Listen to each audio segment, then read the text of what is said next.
Good morning. What's going down, H-Town? This morning, normally I would give my Texans thoughts, but this go around, sorry about that. No, but like I said, normally I would do the Texan thoughts, but this morning I'm gonna do I'm gonna start. I'm gonna piggyback off of my boy Sticky Lair and Ed Honcho, how they do their predictions. Well, I'm gonna do like potential what ifs, and I just like I said, one of these are actually a possibility. Actually, both are, but it would require Rick Smith to really, be all in to win. Now the first one, of course, y'all already know. My motive MO hasn't changed. A potential trade for Martavis Bryant. Now, I'm not gonna go into all that because I've done it on my other videos, but like I said, y'all know why I want him. Now, the other what if, and it's, how do I put it? It's gonna make all y'all eyebrows go if it happened, and with the way Houston's salary cap is set up right now, and with a few guys being, pushed out the door or traded at the end of this year, we could really have the money to make this kind of move. Now, the move I'm talking about is, what if Aaron Donald decides to not, sign his franchise tender, and sign to another team? What if the Texans say, you know what, come play on the same D-line as J.J. Watt. Now you got J.J. Watt, Aaron Donald, Whitney Merciless, Jadeveon Clowney.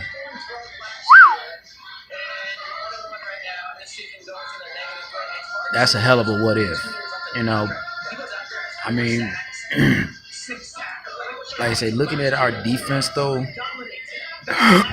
I wouldn't necessarily be mad at Rick for going and making that kind of splash move, because it's a defensive player and he's considered a top three, one of the top three, defensive players in the league.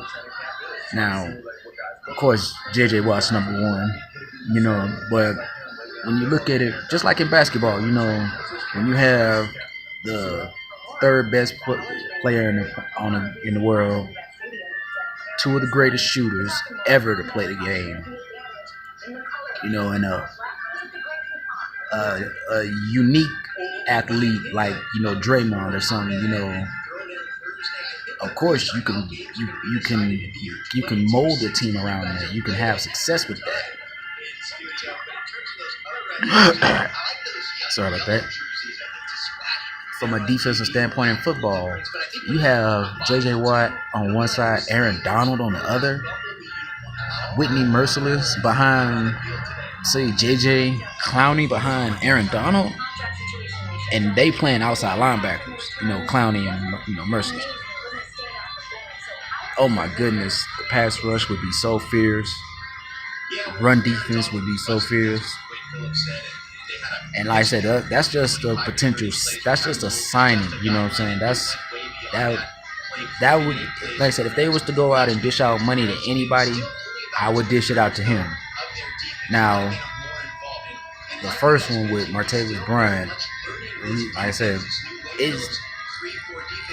that deal isn't really that hard to get done. Like I said, with him being a fourth round pick, you could give up at least 2/3 and a player, or potentially two players if you need to get an offensive weapon like him. Now, with the way Dwayne Brown's contract is set up, he's going to be here, whether he wants to or not. Now, I would go ahead and pay him I'd sprinkle in, 2 million this year, 2 million next year. Come on, let's get on the field and let's play because we trying to have success here. You know, that's what I would do. If I'm Rick.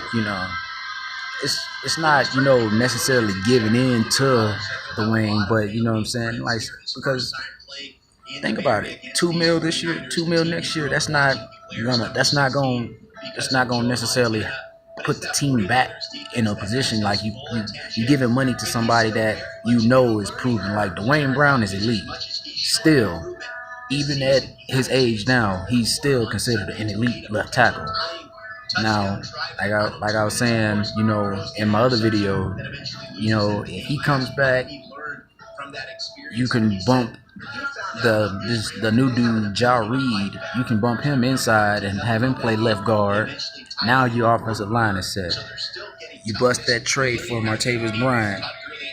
Now you have a whole nother year, with him on the roster before you have to pay him. Fuller's now, I get it, everybody's contracts, well, not Fuller's now, but, guys like Bernard McKinney, excuse me, those guys will do contracts in a few years, but, like I say, I'm not even too worried about that either because, like I said, if you make the moves now, you can pick up, the options, the 5th-year option on these, on like guys like McKinney and them,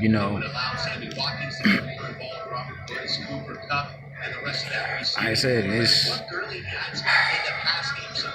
again, like I always say, man, I want to see nothing but success, for the Houston Texans. I want to see them become that powerhouse team that, that the world looks at and be like, man, can't stand when we got to play them. Like, I want to be able to say that. I want to be able to experience that. You know what I'm saying? Not saying that I'm just gonna be all high, act all high and mighty because my team is, suddenly good. You know what I'm saying? But just to know the fact that other teams and other teams' fans, when they come to play, we have to play them. When we have to play them, they just be like, like I want NFL Network and all that. I want them to respect us. You know what I'm saying? I want to be considered a top, if not the number one team, at least in the top 3. And these potential moves, like I say, these potential what if moves can make it happen. You know what I mean? But coming up on 8 minutes, we're going past it now. As per usual, like, sub, and peace. Shout out to my boy El Sticky Lair, El Hancho, my boy Ray Ray, my boy Reed, and all my YouTube subscribers. You know what I'm saying? And I'm out.